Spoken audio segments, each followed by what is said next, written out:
Nadreen, Shah Abdul Latif university Khairpur में एक ॾींहं वारी क़ौमी कॉन्फ्रेंस थी आहे, जंहिंमें वॾे अंग में जेके आहिनि मुख़्तलिफ़ हंधनि तां महिमाननि शिरकत कई आहे। अचो त उन हवाले सां हिन कॉन्फ्रेंस जा जेके मक़सद आहिनि उहे महिमाननि खां पुछूं त कहिड़ा आहिनि। अहिड़ियूं कॉन्फ्रेंसिस थियणु खपनि, छो जो ही इल्मी अदबी लिहाज़ सां रूहानी लिहाज़ सां हिन कॉन्फ्रेंस जो जेको थियणु आहे उहो अमुन ऐं सलामतीअ जो गहवारो आहिनि। असांजी स्टेट खैरपुर ई वॾे में हिकिड़ी कामयाबु स्टेट ई जंहिंजो अॼु बि मिसाल पूरी दुनिया जे अंदरि ॾिनो वञे थो।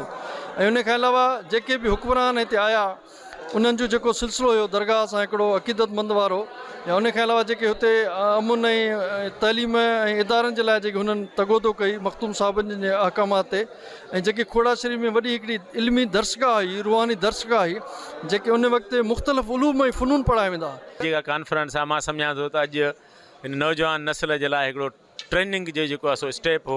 अल्लाह की मखलूक होने के नाते से तो आज की ये कॉन्फ्रेंस यहाँ के तलबा और तालिबात के लिए, स्टाफ के लिए, बल्कि सिंध भर के तमाम लोगों के लिए मैं ये समझता हूँ कि इस असर हाज़िर के अंदर और इस मादियत के दौर के अंदर प्यार और अमन के पैगाम को आम करने की कॉन्फ्रेंस है। पाकिस्तान को अगर अब भी कोई बचाने की नीयत रखता है ना, तो उसको सूफिया की तालीमात की तरफ आना पड़ेगा। और ये जो मखदूम नदीम हाशमी साहब ने आज ये प्रोग्राम रखा है, ये ऐन वक्त की आवाज़ है। बावजूद कि मैं खासा बीमार हूँ, उसके बावजूद मैं इसमें शिरकत करने के लिए आया हूँ। मां सम्झां थो त हिते जेका असांजी ऑडियंस हुई, जेतिरी पब्लिक गॾु हुई, उहा असांखे इहो मैसेज पई ॾिए त माण्हू स्पिरिचुअलिज़म ऐं सूफ़ीज़म जे तरफ़ माइल आहिनि।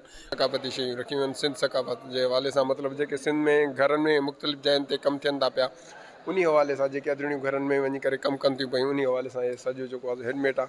अजरक आहे, अहिड़ो ओरिजिनल अजरक जेका आम मार्केटनि में न मिलंदी आहे। हिते छवियूं पुराणियूं हिन जी सिविलाइज़्ड असांजे कल्चर जूं आहिनि, ऐं बटुआस तमामु सुठा, उन ते प्रिंटेड असांजे अजरक जो निशान आहे। कोपनि ते बि अहिड़ा ज़बरदस्त कोप आहिनि। छो जो अॼुकल्ह जेको जदीद दौरु अची वियो आहे, उन में सूफ़ीज़म ते माण्हू ॻाल्हाइनि ई नथा। सूफ़ीज़म जेको इलाही वसी आहे ऐं उनखे असांखे अॻिते खणी हलिणो आहे। हाणे जेके असां जवान नसल आहियूं, असांखे सूफ़ीज़म जे बारे में एतिरी ख़बर न आहे। जेकॾहिं असां अटेंड कंदा रहंदासीं, हेॾियूं कॉन्फ्रेंस थींदियूं रहंदियूं, त असां में इहा नॉलेज ईंदी रहंदी। तॾहिं ई असां पंहिंजे यूथ खे एजुकेट करे सघंदासीं त अगरि दरगाह नशीन आहिनि त उन्हनि जो रोल छा आहे, ऐं अगरि को सिविल सोसाइटी आहे या इंस्टीट्यूट आहे त उन्हनि जो रोल छा आहे। कीअं असां उन सभिनी शयुनि खे हिकिड़ी सोशल हार्मनी खे गॾु खणी हलंदासीं, तॾहिं ई असां बैलेंस करे सघंदासीं। ऐं मोहबत ऐं अमुन जो जेको पैगाम ॾिनो, उन जो मक़सदु इहो हुयो त जीअं यंग जनरेशन खे हिन शइ खां वाक़ुफ़ु कजे। कैमरामैन आफ्ताब अलो सां गॾु ख़ादम जुड़िजो, KTN न्यूज़ खैरपुर मीरस।